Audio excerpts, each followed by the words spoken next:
Just wait. This hangout is on air, is live. Good morning, good evening, good afternoon, depending on where you are in the world. And welcome to Chattering with Nicholas Vince. And this week I'm going to be talking with Ryan M. Andrews about his new film, Art of Obsession. I'll introduce Ryan in just a few moments. But before I do so, there are some quick shout outs that I need to make. Firstly is Make-A-Wish Foundation in the UK, the Monster Charity Project. I think some of the eBay auctions have ended, but you can still get the Chatterer bust, I think, for about the next half an hour or so. So check out eBay, and if you look for Make-A-Wish UK, and this is on the ebay.co.uk site. These are wonderful busts that were based on a mold of the Frankenstein monster, and then the artists have changed them, and one of them is the Chatterer. So yeah, check that out. And if you want to own a bust of Frankie Chatterer, then now is the time to take some action whilst you're watching us. I'll be waffling for a little bit, so you've got plenty of time to find it. The other thing I wanted to do, honestly, is welcome back, by the way. It's been at least 6 or 7 weeks since we've been on air, so thank you very much indeed for joining us. Honestly, I'm having to pass this book around my microphone. I wanted to share The Art of Horror Movies. This was a book I was signing yesterday, edited by Steve Jones. Honestly, this is the most, he basically goes through a whole load of, I can't really show this except at very weird angles. You get the idea. Lavishly illustrated in full color on every single page. And it starts at the silent era. And yeah, I knew I was going to knock my microphone out the way whilst I'm trying to do all this over the top. And then also check out his other book, The Art of Horror. Again, illustrated throughout. Also got articles in Art of Horror Movies. This probably means more to UK people. So Christopher Frayling has written an article, and Bilson, Kim Newman, a whole load of people, but honestly, just such a gorgeous book, and it's only about 15 quid on Amazon, so you can definitely get hold of that. I just wanted to remind people that I released The Night Whispered. Yes, The Night Whispered. My first short film as writer and director is now available on video on demand on Reelhouse.com. The Night Whispered. It's been going great, and people have been really nice about it. People have really enjoyed it. I'm getting some wonderful, wonderful feedback. And then you are going to be kind of the second time I've announced this, but in a couple, certainly in the next week and a half, I'm going to be launching a Redbubble shop, so keep an eye out for that. I've been doing graphics and drawings and cartoons and so on for a whole long time, but I've never really shared them with anybody. So I am now going to start sharing stuff with people and put them online, and hopefully people will like them. So Redbubble, keep an eye out for my Redbubble shop. So yeah, cool. So that's all the shout outs. Definitely. Oh yeah, congratulations to the offer, Neil and to Gary, for winning best screenplay at the Unrestricted View Horror Festival, which is where I was this time last week. Just wanted to again congratulate. I picked up the award on their behalf. So keep an eye out for the offer, Borley Rectory, and The Black Gloves, the 3 films that I'm in at the moment that are out on the festival circuit. And also obviously keep an eye out for Your Appraisal, which is coming up soon as well. Hopefully getting some more screenings of that. I can breathe now. And introduce Ryan. Hi, Ryan. Hello, Nicholas. How are you? Out of breath. Well, hey, you know what? You've had 6 or 7 weeks to build that deep breath up to be able to do that, so you should be good now. I just can't believe what is going on at the moment. It's been wonderful. I'm terribly grateful, but it's just like every time I say, what am I supposed to be working on now? I've never been so busy and having so much fun. It's been great. Well, I've always been scared of doing like the Q&As or or whenever I'm talking like in an interview or something, because I'm always afraid, what did I forget? It's like a list of, okay, I got to mention this, I got to mention this. There's this project, there's this person. You know what? Damn it, I'm going to forget somebody at some point, and I'm going to feel horrible. So no matter what I do, I know I'll do it wrong. I know. I was on Without Your Head the other day, and before in the afternoon, I said, "Okay, I'm just going to give you all the things I have to remember as an agenda because I'm going to." And even then, as we were doing it, I managed to forget something. I was like, "Oh God, no, I need to mention that as well. This is all happening as well." I mean, I think we're just setting it up right now that I'm going to forget something during this discussion. Yeah. So, you know what, everybody out there listening, forgive me because I forgot you, because, you know, life. Yeah, that's the name of the game. What we will do is, though, we will, as I say, we're going to be talking about the, your film, The Art of Obsession. Art of Obsession? Or is there Art of Obsession. I always want to put the definite article in front of things.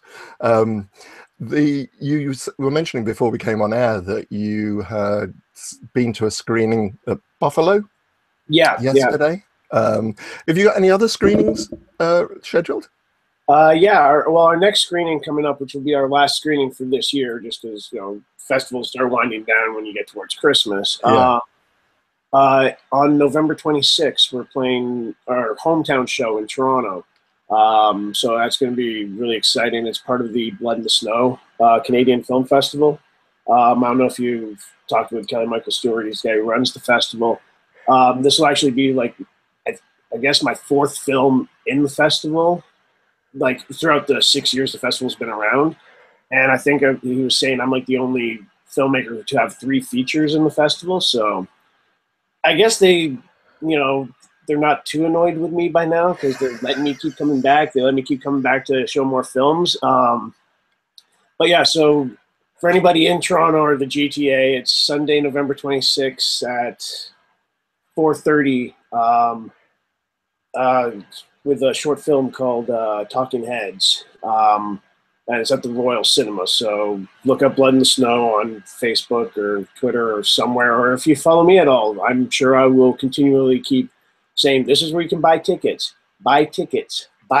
now, kind of thing. So for anybody there, you know, that's the next screening coming up. But I think we've actually been really fortunate for the past 2 months. It's funny because actually when a year ago when Donald Trump got into office, I remember me and some of my friends like, you know what, I'm not going to the U.S. for the next 4 years. You know, screw that. It's too dangerous. And in the past 2 months, I've been 4 times. Really? And it's just like, yeah, but I don't know what I was scared of. You know, like most Americans, you know, they're still exactly the same. Yeah. We've not always had the greatest leader in Canada, so, you know, it's all good. Yeah. But yeah, we went to, we've played a bunch of places in the U.S. so far. Most recently, we played Buffalo last night, which was a great screening at the Buffalo Dreams Fantastic Film Festival, which is put on by Gregory Lamberson. And, you know, the audience was really receptive to it. They, you know, the best way I can always tell if they're receptive is, you know, when a film ends, if everybody's wanting to get up and leave, they don't want to stick around for a Q&A because they're so tired and sick of it, and you know, then you know they didn't like it. But if everybody keeps asking questions and the Q&A kind of goes on for, you know, a good amount of time, okay, you know what? They're not just saying they liked it because they're being nice. Yeah. They actually, I guess, kind of liked it. So we had a good Q&A last night. It was myself, my producer-editor, Chris Cull, and my cinematographer, Michael Davidson. The 3 of us were there for the screening doing the Q&A. And you know what? I still think I haven't recovered from all the alcohol I ingested in New York City when we screened there last month, because the New York City Horror Film Festival, you know, great guys and girls, love those people and love that festival. But it's like, you know, when I think back to, I'm actually surprised I remember everything. Maybe this is why we take photos. Like everybody's got their phone out here. Let's get a photo. The reason why we take these photos is the next day you got to sit there and go, oh yeah, that's how we got there. Yeah. I don't remember being there, but I guess there was. So it's a good way to kind of retrace your steps, because New York City, you know, awesome place, and the New York City Horror Fest, all those people are really great people. But if Sean Marks, who's one of the guys from the festival, is listening, when he gets up to Toronto later this month, Well, it's Canadian beer. It's a lot stronger. He's going down. Well, some of the pitfalls and joys of doing film festivals is the amount of alcohol that is consumed. Personally, Oh yeah. As I always say, alcohol never affects me. I don't drink. That's the best way to do it. Like, that's the best way. I just don't drink alcohol. And people always treat me with great suspicion because of that, because they know I'm likely to remember. Except, of course, these days, the older I get, the less I remember anyway. Exactly. The short-term memory goes anyway. So, yeah, people say. My wife is straight edge. Like, she doesn't drink, doesn't smoke, doesn't do drugs, none of that stuff. And so it's great actually for me, because it's always like, hey, I need a designated driver. Here she is. Let's go to the Christmas party. Because he doesn't drink at all. So obviously, I want to try to be respectful and not drink too much. But when you're in a festival in another country somewhere, things happen. You're gonna be going back to a hotel, hopefully. Yeah, not too far away. Cool. All right. Well, before we start wandering off down the road of lost stories due to alcohol, I thought we talked about the inspiration for Art of Obsession, which, as you were saying, you got a really good, strong response. I really enjoyed it. It's and I'm really interested about the couple of films that you've chosen as being inspirations. And we'll have to, somebody you haven't mentioned so far is Ry Barret, who's your lead actor. Yes. This is like the third or fourth time I've worked with Barret. He's, I met him in the Toronto film scene, because he worked on a lot of films with Gabriel Carrera and Black Fawn Films and that kind of thing. So we just kind of like knew of each other probably because of, the connection and closeness of Facebook and everything. But, as I've worked with him over the years, he's got this great physical look on camera because he's a big guy, and he's he can always play that villain. Or like if you ever seen The Demolisher, Gabriel Carrera's film that he's in, like he's a really imposing figure and everything. But it's also at the same time he's got like really strong dramatic acting chops, and with a film like The Demolisher, which is a film I loved, I thought that film was great, and I actually cast Jessica Vano in this film because of seeing her in Demolisher, just going, wow, I want to work with her. She was awesome. But it's like with Ry Barrett's character in Demolisher, he's got like very little dialogue. I mean, it's a very artful piece where it's a lot of visuals, not a lot of dialogue to begin with. And, I've seen Ry Barret act in different things, and I know he's got like some really amazing acting abilities. He's got like great delivery and everything. So I was like, all right, this is going to be an interesting, twist for you here, because this is like 20 pages of dialogue a day. So, it's totally different to anything else he's really done. But, I think people can really see just how strong of a dramatic actor he is, because this is still a horror film in the psychological thriller side of the spectrum of horror. But at the same time, it's like, I think the best horror films are the ones that are with like dramatic characters. Like you have to care about the people. It's fun to watch people, get slaughtered, at summer camp and everything. But the best horror films, the ones that I love the most, are the horror films where you have people getting like completely slaughtered, like, but with the character, where you care about them. When they don't come back, you're actually sad and you miss them. And so that was kind of what I looked at with this film. And Ry Barret was somebody who's kind of been a part of the film for a long time. Where I think with Ry Barret, we did a short film, which was just kind of like more of like it was on a stage in an empty theater where he was performing this monologue, where it's kind of like an internal monologue of this character. And the muse character appears and talks to him in this short film. And, we finished it. We played a couple festivals. And I think after that is when I got the idea of turning this into a feature. And I had another short film that never got shot, but it was written. And I thought, you know what? neither of these work as a full feature, but if I combine these two stories, Oh, interesting. this is going to make a feature-length movie here. And they both kind of have to do with these struggles of fame and success and, you know, just the arts in general. And yeah, so Ry Barret has been a part of this film from the very beginning because we shot it as a short film with him. And so obviously it's like as soon as we were able to move forward with the feature, yeah, it was great to kind of like bring him into it. Yeah, yeah. Well, it's interesting. He has a lovely quality, particularly in this film. There's a sense of vulnerability about him. But, you know, as you say, he's a big guy, which you're not used to seeing with big guys. And so it's going.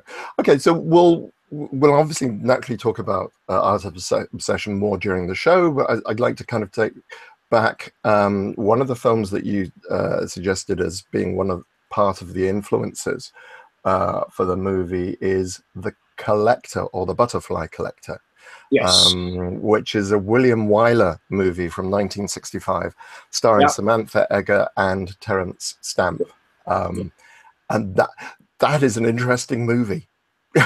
Yeah, it really is. I mean, I didn't know it back when I was younger or anything. It was probably only learned about it maybe 5 years ago or so, 5 or 6 years ago.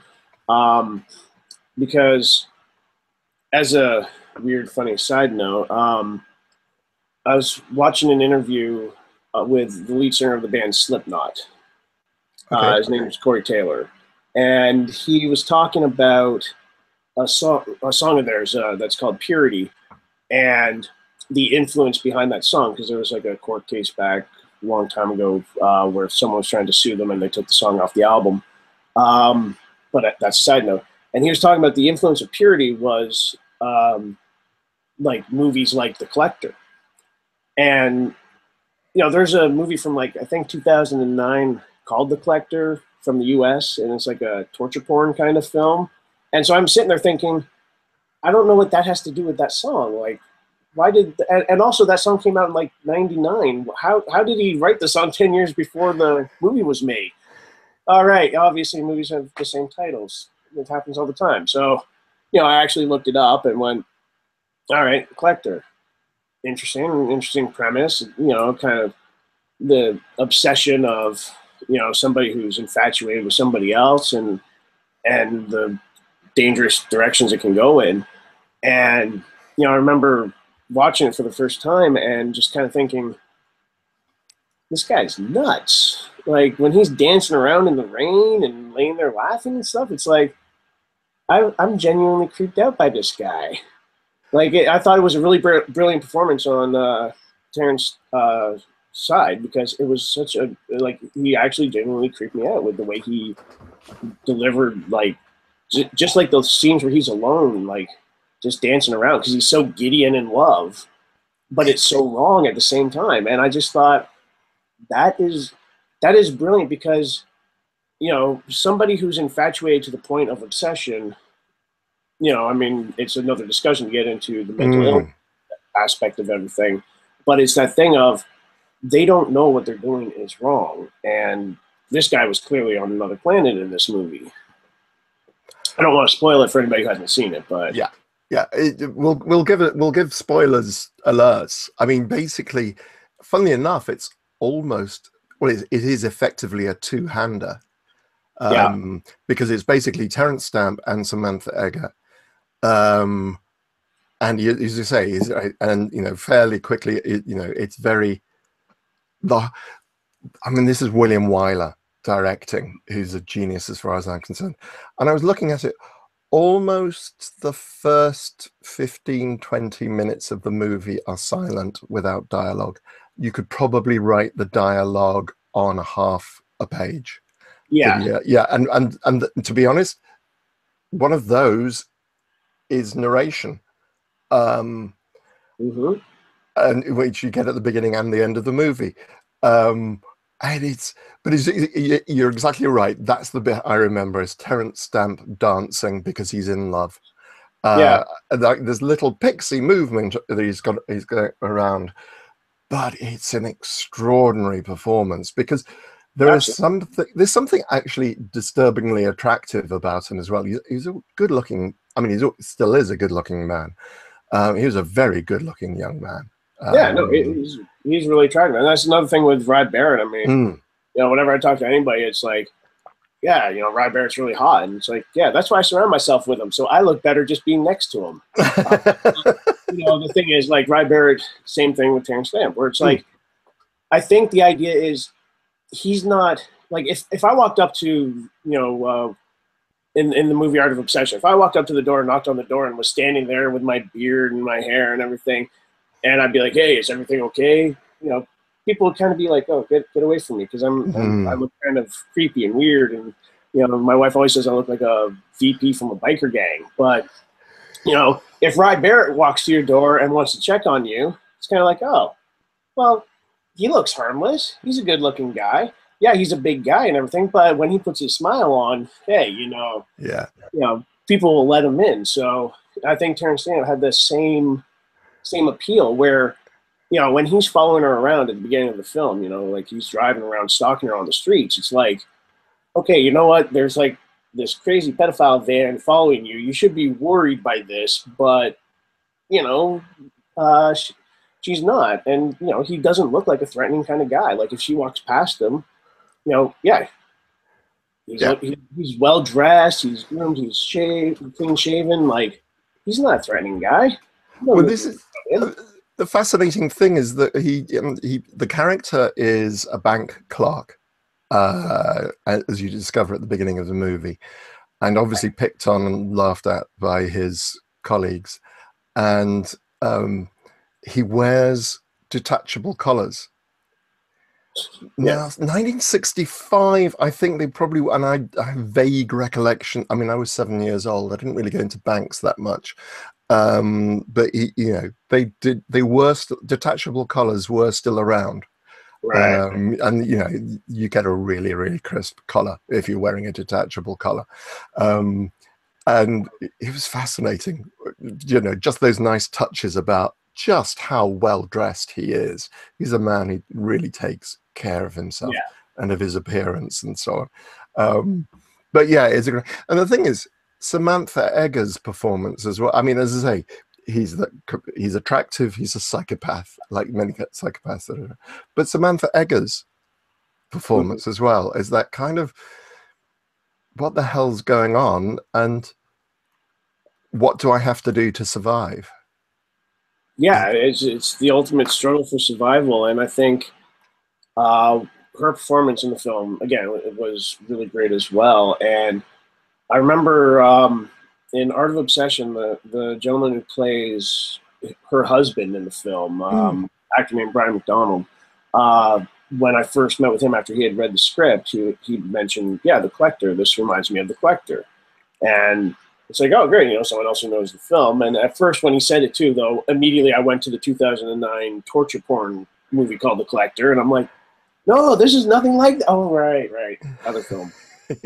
So, you know, I remember talking with him about it, and the thing that he pointed out was like, there's a scene in Art of Obsession when the Patricia character is, you know, she's still chained up and she's doing push-ups, you know, to keep her head strong and to keep, like, she's always looking for an opportunity to escape. And that was one of the things about Samantha's performance in The Collector, where she, you know, on the wall, I think, she was putting like the numbers, because originally she was going to be trapped there for a month. 4 weeks. She put the numbers down, right? So she's counting off the days and everything, and she's staying really strong to like not let him overpower her, because she's weak and drained and like, oh, I can't do this anymore. Like, she was always like this really strong person.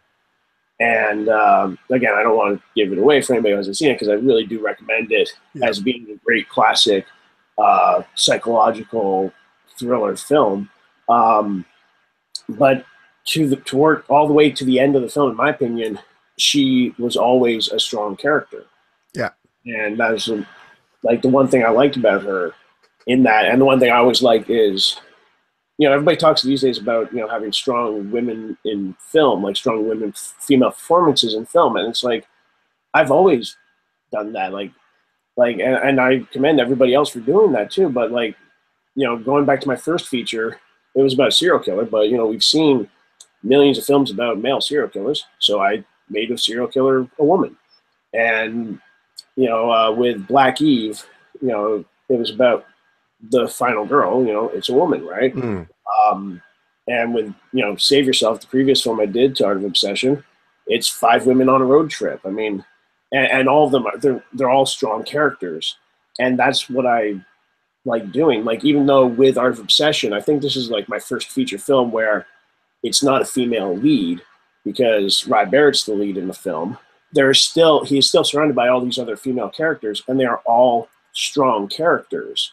And they're like, to me, it's like, you know, the male is the weaker of the species, kind of thing, right? So the women are always strong characters, and all the women around Ry Barret in Art of Obsession are strong, dominant characters. Even the more minor characters in the film, like his agent, who's only in a couple of scenes, you know, she's a very dominant character. She's cutthroat, she's aggressive, because I don't like having like women being damsels in distress. I mean, the women are the stronger of the species, right? So that's how I do it, even in that film. And I think it's performances like Samantha's in The Collector that shows me this is how, you know, a great female character is in a film. She's not weak. She's not needing a man to save her or protect her. It's like, you know, she's in a situation and she's trying to fight her way out of it. Yeah. So, well, what I think like about Art of Obsession is that your definition of strong women doesn't mean batshit crazy. Yes. No, I know a few of those out there too. Yeah. And I've seen some in films and I've absolutely loved it. And, you know, and I've got girlfriends who, you know, seen those characters and saying, yeah, she just kicks ass basically. But it's, you know, they're well-rounded. They've got something more going on. They're not obsessed by finding a, yeah. Yeah, hey, I always think relationship troubles. But also I have to say, going back to your actor who plays the husband, great casting. How did you meet him? How did that come about? Well, with some of the cast, it was people I knew. Like Ry Barret was in the short film that we had done prior, so it's like, of course, he's going to play Candy Sate in the movie. And seeing Jessica Vanno in The Demolisher, I was just like, you know what? She is really solid. She's got a great look. I like her as a person as well, and I think we work well together. So, like, as a quick side note, I think whenever casting, there's a lot of great actors out there, and there's a lot of great actors who could do any given role. It's about finding not the best actor, but the right actor, because it's a collaboration. You know, the actors have to be able to work together. The director and the actors have to be able to work together. And if the director and the actors, you know, if they don't really gel, then that's not going to benefit the film. So I want to be able to work with people that I can sit down and have a coffee with. I want to be able to work with people that I think, yeah, you know, we're on the same page. And, you know, like as the writer and director, it's like I've just done the blueprints. The actor's the one who's actually building the performance. And so I kind of I like to step back and let them, as an actor, breathe and be able to, you know, put themselves into it, but also let them know that I'm always there for whatever they need. But yeah, so Jessica Vanno was somebody who I was just really excited to be able to work with. Same with Raven Cousins. But then for Brian, as well as for Winnie Clark, who plays Patricia and the Muse in the film, with both of them, we did auditions. Sean Kaufman, a guy here in Toronto, he was our casting director. And he did a great job of bringing out a variety of different people. And you know what? Whenever I go to films at festivals, there's always, you know, somebody up there saying, yeah, there was no option B. This person came in and nailed it in the audition, and this was always the character. And it's like, no, that's not reality. there's a lot of good actors out there. And admittedly, when we had all these people come in, there were a lot of good actors. We could have picked a number of different people for the different performances. I feel with Brian McDonald, who played Doug, we definitely chose right. Like there was a guy who was like maybe a few years younger that was also really good. But, you know, it's just like there's something about his delivery and his look. And I just thought the dynamic of the age difference between Patricia and Doug, or Patricia and Doug was really good. And I liked the way the two of them looked together on camera. So it's like, yeah, it wasn't like, yes, it was only them and they were the only ones possible to ever do it. It was like fate because it was written for them. You know, there was a lot of great actors that came out, especially for the role of Patricia and the Muse, where, you know, a lot of great actors that I've seen also in other films, and I've even auditioned some of them in the past for other roles, where, you know, I'm sitting there kind of feeling bad, where it's like, oh, this person's so good, but this person is so good as well. It definitely wasn't an easy choice casting Winnie Clark as Patricia, because she was phenomenal, but she also had a lot of really strong competition. In the end, I'm very confident that we made the right choice with Winnie. She was a dream to work with, and she was great, and everything. But it's the same thing with Doug, where we were just lucky where he came out just like Winnie came out, and they both auditioned for their roles, and it was like, yeah, these people are really good. Like, yeah, it's very interesting what you're saying, is because as you say, it comes down to things that it's like the age difference. There's a definite dynamic, and because he's in what, 1, 2, 3 scenes. I think there's the first approach, or there's the scene outside the house. There's the knock on the door. There's when he comes. You know, I think it's 3 or 4 scenes he's actually in. You need somebody who, and it comes down to the look, so that you need to know what the relationship is just by looking. You know, you need to very quickly see and make a decision as to who these people are, and you know exactly what's going on. I mean, it's beautifully written as well. Don't get me wrong.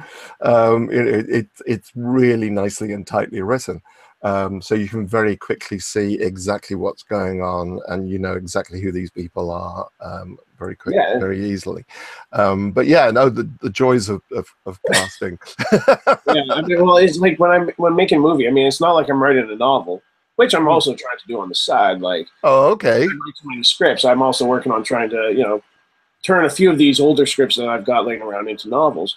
But the thing is, when writing a novel, everything is based on what's written there, where film is a visual medium. So I think the big thing about, you know, making this movie is, like you said, it's like when you see these people, you know, within a few seconds, you have an opinion on them. Yeah. And, you know, the first time you see Brian, who plays Doug in the film, you know, it's like he's in front of his big, huge, rich house, and he has like a Speedster, like a limited edition. Like if anybody's like a car junkie and they know these things, it's like a limited edition. Like there's only 150 of those cars in the world, and that car is sitting in his front driveway, and he's got the young trophy wife, and he's arguing, saying it's my house, my clothes, my jewelry.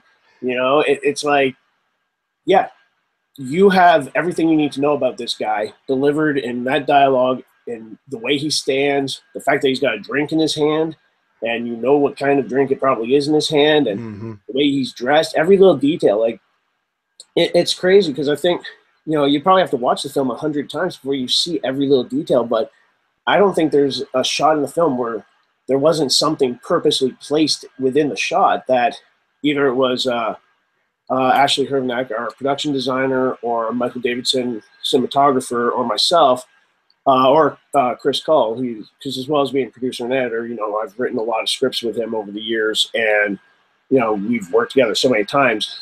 He's going to come to me with like, hey, you know what, we should do this. And if he's coming to me saying we should do something, I usually know there's probably a reason that I can't see at the time, because like I've got, you know, like I'm just so like focused on what I'm doing at the moment. So every shot, every scene has something like that, where there's not anything that just, oh, that just happens to be in the background. It's like everything is on purpose. Right. Okay, and I obviously have to ask the question: how on earth did you get hold of car with only 150 in the world for your... Luckily, it came with the house. Oh, wow. Yeah. And, you know, it was kind of like I asked the homeowner, can we please place this right here? And, you know, because it fit for the character. And it was just kind of like I think thing is with indie films, this is a bit of a sidetrack part, but what made me think of it is I think one of the biggest things with an indie film is the location, because whenever you're watching an indie film, it's always like, oh, we don't have money to have all these other crazy locations and stuff. And even with Art of Obsession, you know, there's only 4 locations in the entire film. There's, you know, the neighbor's house, Kennedy's house, the office, the agency, and the club. So it's like, you know, we only have 4 locations. We need to make all 4 locations look good. We can't like just kind of go, okay, we have something that kind of works. Because I always hate that when I'm watching an indie film and it's like, well, we don't have the money to have like a real location, so we just kind of threw it into a, you know, like some little room somewhere. It's like, no, you know, this is something you need to focus on, especially when you have 1 or 2 locations only in the entire film.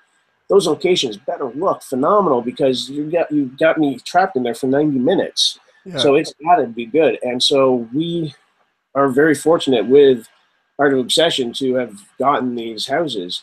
And it's not like everything just nicely fell into place. Like, you know, making a film is like going to war. Yeah. And we went through war on this film. Like, the house, Doug's house in the film where the speedster was, I mean, we had that location from day one. Everything was great.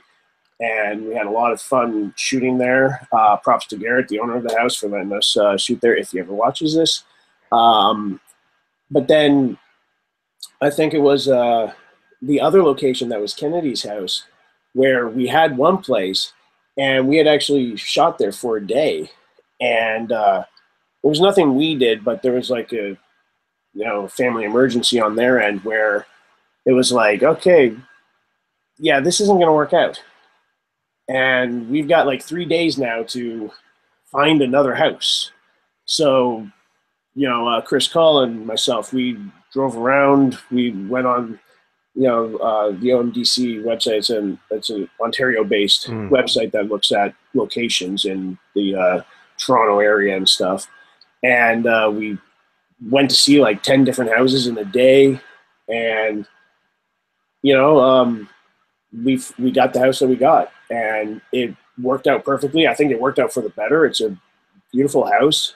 I don't think seeing it on screen, even watching it yesterday in Buffalo, at Buffalo Dreams, I don't think it does it justice. Like, you know, I look at the house and I'm like, yeah, I mean, it's bigger than my little tiny, you know, apartment here, but you know, it doesn't look as big as it really was. I mean, there's like multiple staircases in this house, and it's like there was like 5 floors. And, you know, I remember when we were shooting, it'd be like Chris is running up one set of stairs looking for me. I'm running down the other set of stairs looking for him. And, you know, like we're yelling for each other, and you can't hear when somebody's yelling for you on the other side of the house because the place is so big. Yeah. And, you know, I remember looking at the exterior shots in the film just thinking, yeah, it's big, but could be bigger, you know. I mean, but size does not matter. So if I'm told that, I don't know if that's good for me. Was interesting.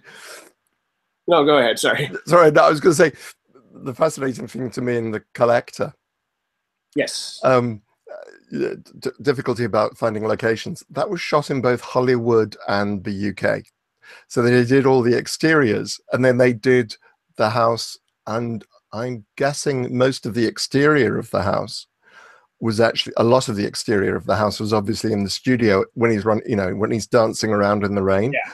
That's obviously a studio shot, but in Hollywood.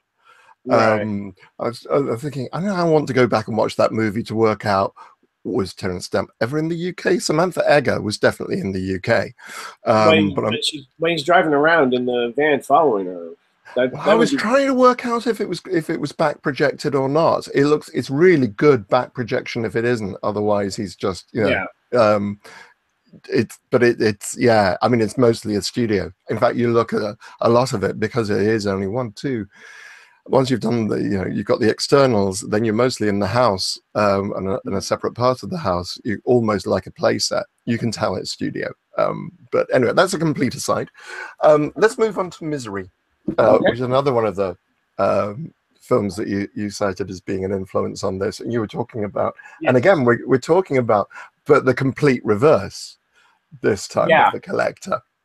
I think, like, the thing is, like, The Collector is the film that I feel reflects my influences better for Art of Obsession, but I don't know a lot of people that know The Collector, and so I think Misery is always like the failsafe. Like, everybody in the world I talk to knows who Stephen King is. You mentioned Stephen King's Misery. Oh yeah, Kathy Bates. The Sledgehammer.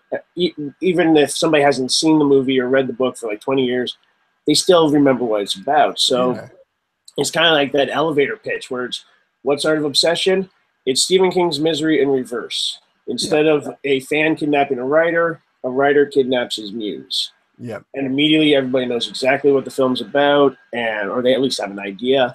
And they also know the tone of it because, like I was saying before, being somebody who's grown up in horror, and, I love horror to death. I mean, like, I started reading like every Stephen King, Clive Barker book I could ever get my hands on, and Everville is the best, by the way. It's my favorite. But then also, like, I grew up with every kind of horror film, like Video Nasties, like The Driller Killer and things like that. The demonic films from the 70s, the classic, like, campy Vincent Price kind of films, and Hammer films. And, horror to me has always been a wide spectrum. And I remember when we played New York City, when we played the New York City Horror Film Festival, there's a lot of films there that blood and gore. I mean, they have a mantra of let the bodies hit the floor, and I mean, it's a fun time, but it's all about the blood and guts. But it's the one thing that I really appreciated them doing by showing our film as well, is showing that horror films are not just like one singular note. I mean, it's a wide spectrum. And that was the big thing about this film, where some people will say, oh, well, it's not really a horror film because it's very dramatic. Well, it's not really a horror film because it's, there's no supernatural, or there's not enough blood, or whatever. Yeah. And it's like, again, it's, this is the spectrum that is horror. I mean, slapstick comedy is not the same as a rom-com, but they're both considered comedies. And to me, making this film, it is 100% a horror film, but it's that psychological thriller kind of horror. Yeah. And Misery, I think, is a great example, because Misery is that one film that everybody remembers. Like, yeah, that was intense. This, like, again, the sledgehammer scene, like when she's like, like standing over him and he didn't get out of the cocky-doodle car, like giving that line, it's like, this is creepy and this is crazy. And if you were in that situation, it would be really horrifying. But it also has the huge dramatic elements. Like, the one scene I remember the most from Misery is the scene when she makes him burn his new novel, and it's like the only copy of it, and it's like the pain and the tears in this guy's eyes when he like is forced to burn it himself. It's like, it's very dramatic, and it's like you feel for him because, as with most Stephen King stories, they take the time for you to get to know these characters and actually care about them. Yeah. And that was kind of like one of the big influences from Misery, other than it being about a writer as well, and a kidnapping situation. The big influence was the way to treat the characters, the way to really make people care about these characters, because Ry Barret doesn't play a nice guy in the movie, but it's his story. It's about him. He's in like almost every single scene. I think there's only 3 scenes in the whole movie he's not in. If I made him a really unlikable asshole, nobody's going to want to watch the whole film. So you kind of have to at least relate to him, but you can know he's a bad guy. You can know what he's doing is wrong. But if you're 100% against him, then you're going to hate the movie. So, I think one of the big things is making it so you know, these characters are really relatable characters, and the backstory is really well told. So you can kind of, whether it's empathy or whatever, it's just like you can at least appreciate where they're coming from, whether, you know, they're the protagonist or the antagonist. Like, just the idea of, yeah, I don't agree with it, but I can relate, or however people want to look at it. But luckily, with every screening we've done so far, when we've done Q&As and when we've talked with the audience afterwards, everybody seems to really, like, I think we've done our job. I think Ry Barret did his job by, even though he's not a good guy, you kind of feel for him at times, and excuse me, and you actually want to see what happens. Yeah. Yeah, no, it is. I mean, it's just such a great performance by Kathy Bates. We were talking, referring to Misery and so on. But coming back to Art of Obsession, one couple of things I wanted to. Oh, by the way, very quick aside, John Von Pye got the Chatterer bust. Well done, John. Thank you very much indeed for supporting Make-A-Wish Foundation UK. I hope you enjoyed the bust of Chatterer, Frankie Chatterer, as I refer to him. I don't think anybody else refers to him as Frankie Chatterer. I think of him as Frankie Chatterer. The great look for the muse. Where did that come from? And the fact that she quotes Shakespeare at the beginning of the movie. Where did that spring? So two things. Where did the look come from, and where did the Shakespeare quote come from? The look has been something I've been obsessed with for a long time, where it's kind of like this weird gothic influenced kind of like almost ringleader. Yeah, and, ringmaster. Yeah, like ringmaster. For circus, that kind of thing. And I think actually, I mean, subconsciously, I think one of the influences was Mulholland Drive, David Lynch movie. Yep. From 2001. There's a scene when they go to Club Silencio. It's this really beautifully shot scene with the two women in the film, Laura Herring and Naomi Watts, sitting in an audience watching this man on stage talking about, what you hear is not always what you see, and that kind of thing. And there's someone playing the trumpet, but they're not playing the trumpet, and it's this really surreal, dreamlike kind of quality to it, and the colors and the textures of the entire set was so beautiful. And again, because most of the time I usually write female roles, I just kind of pictured, what if instead of that guy talking, it was a woman?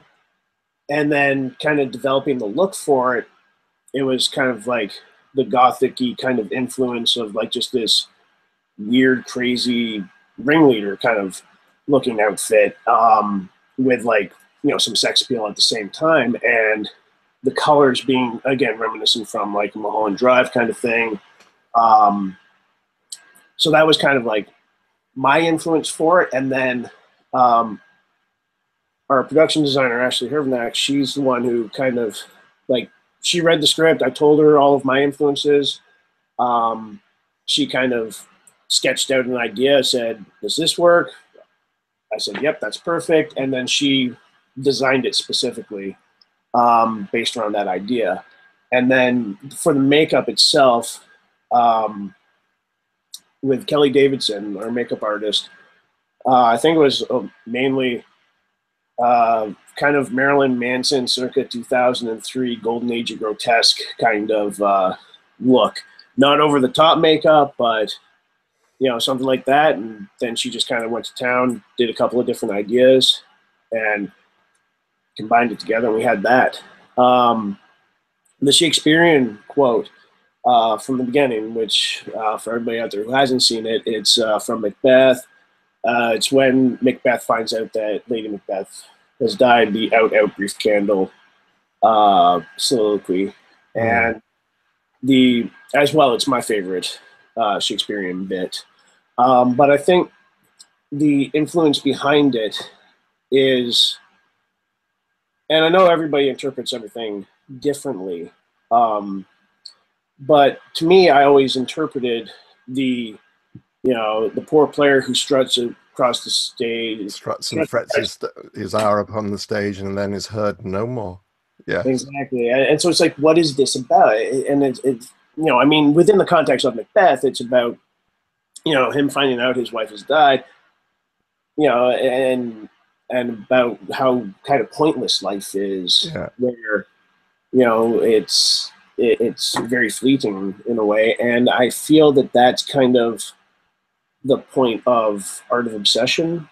If you really want to get philosophical with it, kind of the idea that when I look at, fame and success, and I do not have either. I am just an indie filmmaker in Toronto who has a family and works hard making movies, and hopefully somebody will like them. Hopefully somebody says, hey, that was an okay movie, good job, and we'll go out and buy it, and then allow me to be able to make another movie. I mean, I'm a storyteller, it's what I do. And I think that thing of, to me, it's kind of like the fame and success, which is all based on people's opinion, and everybody's different as to what they view fame and success to be. I think it's all fleeting. I think it's kind of like the pointlessness of, the poor player who struts and frets his hour upon the stage and is heard no more. Yeah. It is a tale told by an idiot.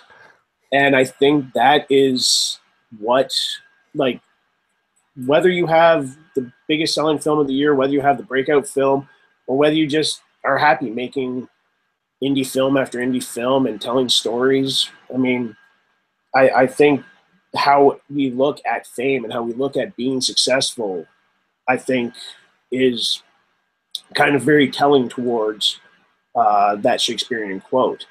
And in the context of Art of Obsession, he's like, Ry Barret's character has lost his family. When the film opens, he has lost his family, his wife and his daughter, to a drunk driving accident years prior. And, he's alone. He wants to die. He doesn't want to live a life without them, despite the fact that he is a famous writer, despite the fact that he is successful. That is not what keeps him warm at night. That is not what makes him happy in life. And so he doesn't want to live anymore. And muse, because this is all like kind of within his head, where, he doesn't want to do this anymore, but then he envisions his muse coming to him and preventing him from, nope, you're not done yet. Your hour is not up. You still need to dance across the stage. I mean, this is kind of like the internal struggle of any artist, where it's like, I don't know anybody in this industry, whether they're an actor, whether they're a producer, whether they're a director, where they say, you know what, every day they want to just quit. Like, I don't know anybody in this business who doesn't every day want to just, nope, I'm done, I give up.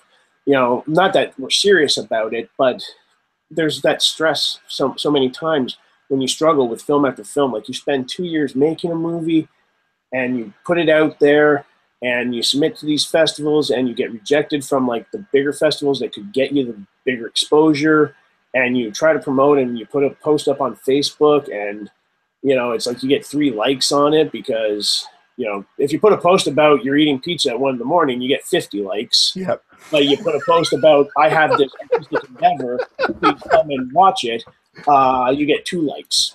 And you struggle through this day after day after day, and you get to the point where you're just like, why am I putting myself through this? And then so every day you just want to give up, you just want to stop. But then it's like, to me, being an artist is like breathing. I can't not do it. Yeah. Like, no matter how many times I go through this going, oh, why am I putting myself through all this torment? Why am I torturing myself like this? Why am I doing this to myself? Because this is who I am, and I love it. And I think accepting the other side of it is part of it.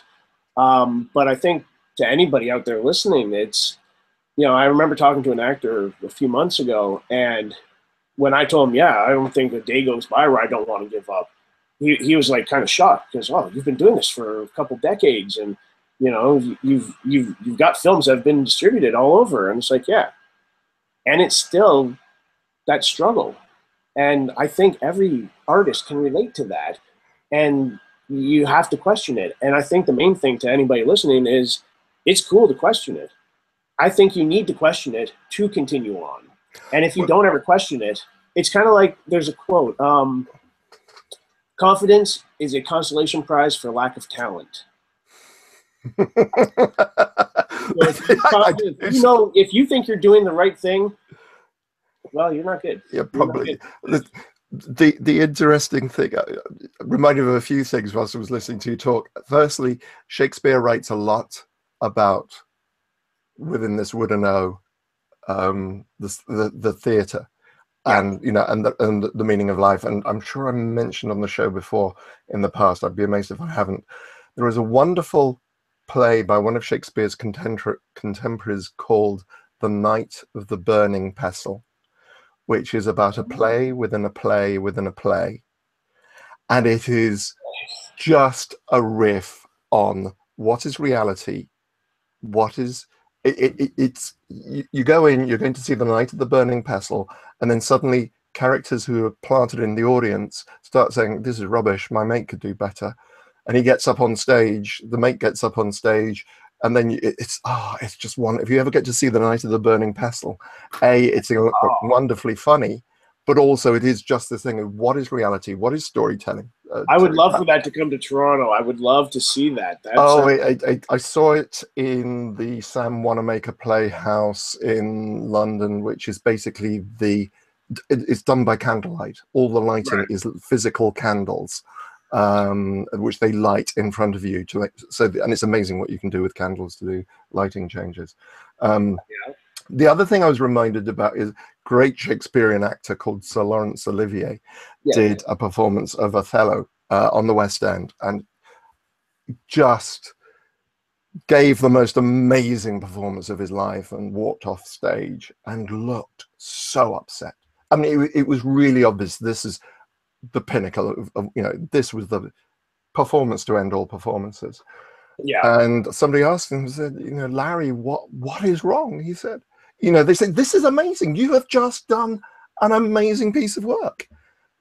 And he just said, I don't know how I did that. And I think there is that, as my mate Pete Atkins says, when I first started writing, said, Nick, every day you're going to say, I can't write. Why do I think I can write? Oh, okay. I need to go. Yeah, but I've got to. Yep, absolutely. That was what I love about your muse, is that it's almost, you describe her as a ringmaster because she's whipping the clown into place. Even if she doesn't physically do it, there is that feeling that that's exactly what you are driven. I think you have the line, I'm your muse, I'm here to serve you, and I think, no, you're not. That's not what muses do. No, the muse is like, I think Nick Cave talked about it once, where he said, the muse for me is not this beautiful young woman. The muse is my grade 3 teacher tapping me on the shoulder and making me get to work. And, and I think that's kind of, Winnie's character as the muse in Art of Obsession. She's this very beautiful, alluring character, but she's also very sinister and very cruel and very mean. And I mean, as artists, whatever we visualize as our muse, it's somebody who's got to whip us into shape and put us in place, or else we're going to sit there and, like procrastination is a writer's best friend. Doing the laundry or cleaning the house. We like, the only time I get the apartment clean is when I have to write something, because I'll just go do this. So it's one of those things where we need that push, and I think that's Winnie's character to a T as the muse. And obviously, because this is Ry Barret's muse in the movie, he visualizes it as his neighbor, who he's become infatuated with over the years. It's very interesting that all the women in his life are blonde. Yes, that was actually a question that was brought up yesterday in Buffalo, and essentially, it's not just random; it's done on purpose. I remember actually after a test screening, a person was saying to me, why didn't you just buy like a wig and put it on one of them so they don't all look the same? And it's like, well, that was actually kind of the point. I mean, this, like, in the opening scene, you see a photograph of of Ry Barret with his wife, and the muse, and his drug dealer friend, and everybody resembles the wife, like all long blonde hair. You know, like everybody kind of has that same look. I mean, obviously, you put, you know, Jessica Vanno and Winnie Clark side by side, they do not look alike, but because they have similar features, you can see the appeal to Ry Barrett's character, as these are the people that he's surrounding himself with, whether he's aware of it or whether it's subconsciously. So it's, yeah, I wouldn't buy a wig and put it on somebody so they look different, so the audience member can, oh, right, that's the girl with dark hair, therefore she's not that one. It's like, no, pay attention to the movie. You know, this isn't like a summer blockbuster popcorn film. This is a film that my cinematographer... You have to work at. Yeah, my cinematographer last night in Buffalo, that was the first time he got to see the finished final version of the film with Janelle Bechdel's score, and an amazing score. And he was saying, you know, this is very like to him, like the look and the color and the sound and the just everything from the delivery of the actors, it felt like Vertigo meets a David Lynch movie. And that's how he kind of felt. He was very happy with it. He was very proud of it, as am I, and as I hope everyone else is with the film.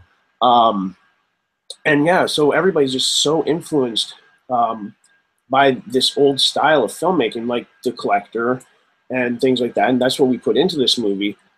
You don't come to this movie to like shut your brain off and eat popcorn. This isn't that summer blockbuster kind of film, and this isn't like a torture porn kind of film. This isn't a body count movie. This is a thinking, thoughtful art piece of horror. And, you know, it's like, if you can't tell the difference between two women with blonde hair, God help you, you shouldn't be watching this movie to begin with. I thought it was just me. But honestly, it's part of it does make you think, no, hold on.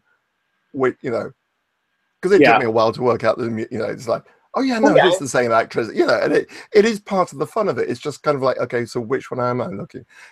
It's great. Listen, 5 minutes into it, I didn't want to have the story told. It's like you find things out as it unveils. I mean, it's a slow burn. I've seen the movie 100 times by now. I know it's not like an easy film to sit through, but art is not supposed to be easy. No.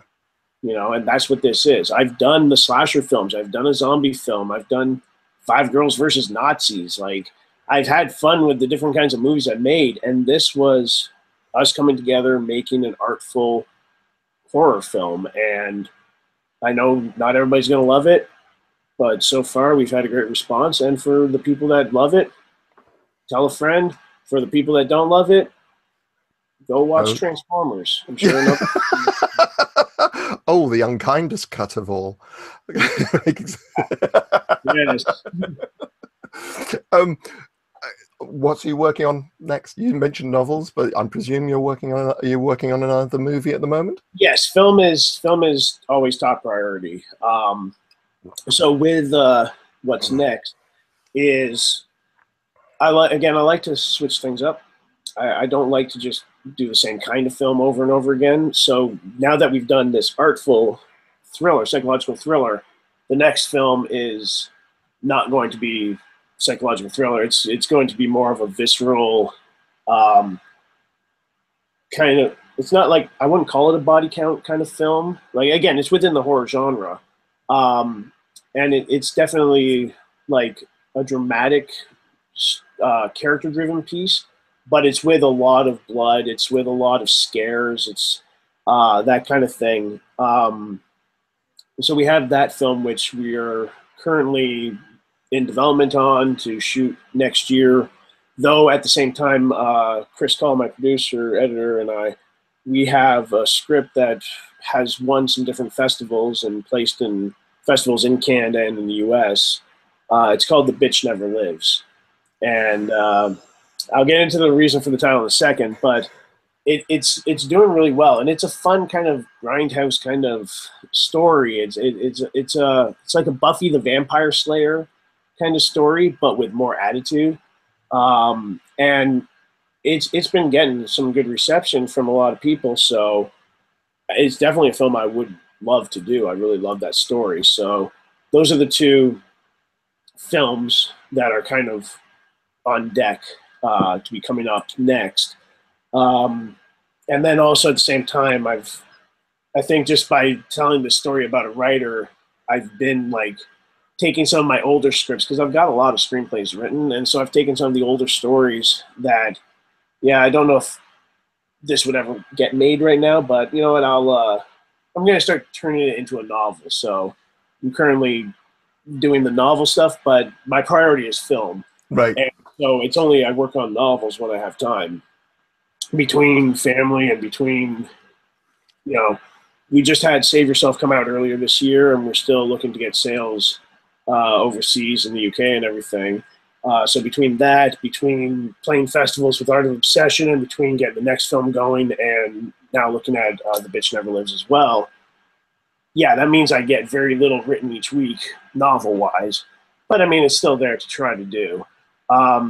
So since I mentioned Bitch Never Lives, that was actually a line of dialogue from Save Yourself that the producers wanted us to take out.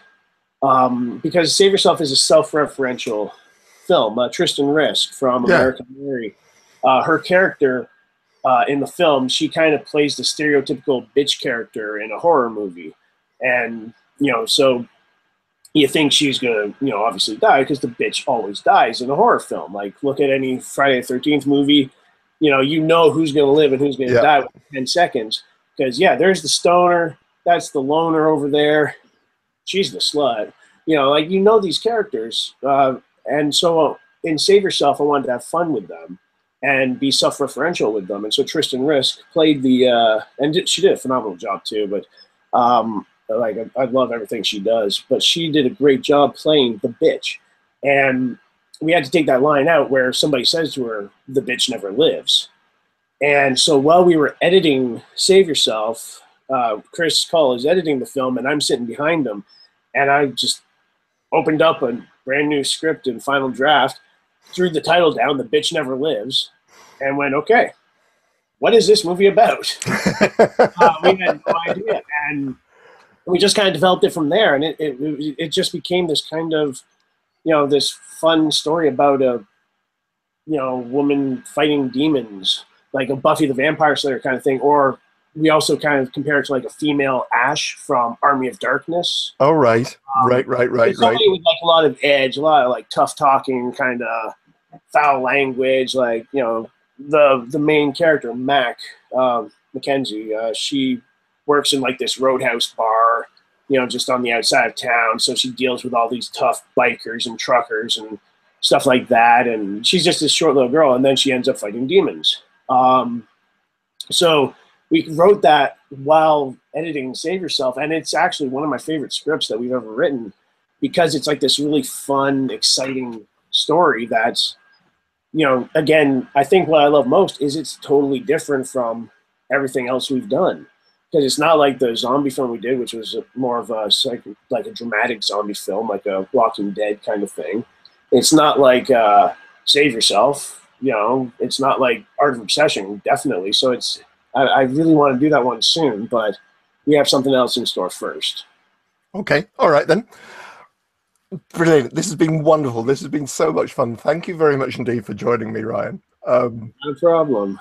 And I look forward to seeing more. The Bitch Never Lives just sounds so much fun. Yes, I'm looking forward to that one too. Okay, folks. Just before I sign off, I'd just like to say next week I'm in Chicago at Days of the Dead with Doug Bradley, Simon Bamford, Barbie Wilde, and Andrew Robinson, who played Skin Frank. And Andrew Robinson. It's Hellraiser. It's 30th anniversary. Last one for this year. Officially, it's 30 years from September to September, as far as I'm concerned. Yeah. And another shout out I forgot to give is to Clive Barker's plays are now being released by the Clive Barker Archive. So these are the stage, and I know Clive. It says in the front that if you're doing an amateur, and he does mean amateur production, get in touch. He's going to be very reasonable about royalties. they're wonderful plays. And actually, just his whole introduction to the plays is saying, these are a starting point. So check out if you go to real Clive Barker store, if you go to official Clive Barker, I'm sure you'll be able to find them, or Clive Barker Archive. I do recommend those plays. I've read them in the original typewritten play, because we're talking about the 1980s, and therefore everything was typed up. Exactly. Yeah, Clive, I got to see a few of them, but Clive got to lend them to me one at a time. The other thing I will say is that, as I say, I'm away next week. The following week, I just need to have it confirmed, but a lady called Tinny Ullman will be coming on to discuss her film Freddy Eddy. Now it's a German film, funnily enough. It's right, we're going to do the show in English. Tinny speaks very good English. Keep an eye out for Freddy Eddy, and I'm looking forward to find her influences on that one. So please come and join me in a couple of weeks' time. And then later on, I'm going to be talking to Ashley Thorpe about Borley, his film Borley Rectory. And I've got other guests lined up towards the end of the year. There are only a few more shows to the end of this year. And then we start again in January, obviously. Anyway, I'm going to stop rattling on. You'd like to say goodbye, Ryan? Yeah, thank you everybody for watching this and then watching it again and again later, or people just discovering it in a year from now or whatever. But for anyone in Toronto, please, for the love of God, if you like Ry Barret, or if you just even are curious about Ry Barret, come see him at Blood in the Snow on November 26th. And yeah, I mean, I know my film's not for everybody. No film is for everybody. But for anybody curious about this kind of film, I really hope you check out Art of Obsession. Check it out on the Facebook page. I think I just created an Instagram page a little while ago, but I'm still figuring that out myself. But if you're on the Facebook page, you can keep up to date on festival screenings and when it gets released and everything. So if this sounds like your kind of thing, if you like Lynch kind of movies, if you like Cronenberg's kind of artful Naked Lunch kind of films, I encourage you to check out Art of Obsession. I do too. It's a really fun watch. It's a really interesting watch. All right then. This has been Chattering with Nicholas Vince. I've been chattering with Ryan M. Andrews about his film Art of Obsession, which you can see at the end of November in Toronto. Blood in the Snow. And I will hopefully see you folks in a couple of weeks, and hopefully see some of you in person in Chicago at Days of the Dead, along with including the Soska sisters and a whole load of other wonderful guests. In the meantime, take care, stay calm, stay cool, and stay spooky.